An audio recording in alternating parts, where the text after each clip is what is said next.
enfants de l'école maternelle de Smarville et leurs parents. Aujourd'hui, une petite activité en mathématiques pour les élèves de moyenne section et de grande section. Une activité qui ne semble pas très compliquée, mais pour laquelle il est vraiment important de faire très attention au vocabulaire employé, au matériel utilisé. Il sera aussi important de bien laisser le temps à votre enfant de résoudre la situation pour trouver la solution. Et ensuite, il sera important de l'aider à bien verbaliser, à bien expliquer la procédure qu'il a utilisée. Et je vous aiderai également à lui montrer d'autres types de procédures pour pouvoir trouver la solution. Pour cette activité, il vous faudra 2 contenants, également des petits objets et des grands objets. Les objets ne sont pas obligatoirement tous de la même couleur, ça n'a pas d'importance, mais il est important par contre d'avoir des petits objets et des grands objets pour que vos enfants comprennent qu'aujourd'hui on va travailler sur la quantité et que la quantité n'a pas obligatoirement de lien avec l'espace pris par les objets globalement.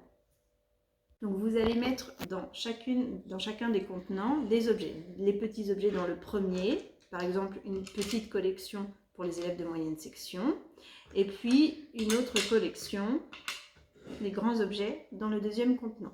Attention, il ne doit pas y avoir le même nombre d'objets dans les 2 contenants. Vous allez maintenant placer les 2 assiettes dans 2 coins de la pièce.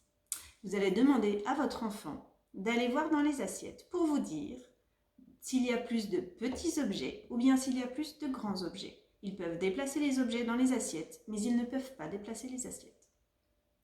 Quand votre enfant a donné sa réponse, on lui propose de vérifier ensemble. Donc on va rapporter les 2 assiettes sur la table. Et maintenant on va lui proposer de nous montrer de quel côté il y a le plus d'objets. Pour cela, plusieurs solutions. Il peut compter les objets et s'il a déjà une bonne conscience de la quantité, il peut vous dire 4, c'est plus que 3. Dans ce cas-là, on l'aide à vérifier. 1, 2, 3. Ici, j'ai terminé de compter. Ici, il en reste un. Ici, il y en a plus. Il y a plus de petits objets que de grands objets.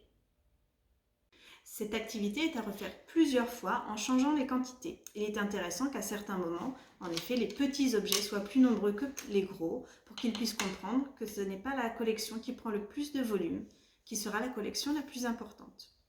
Pour les grands, évidemment, vous pouvez prendre des quantités plus importantes, allant jusqu'à 10 ou 15, mais là, il sera nécessaire que votre enfant puisse bien dénombrer.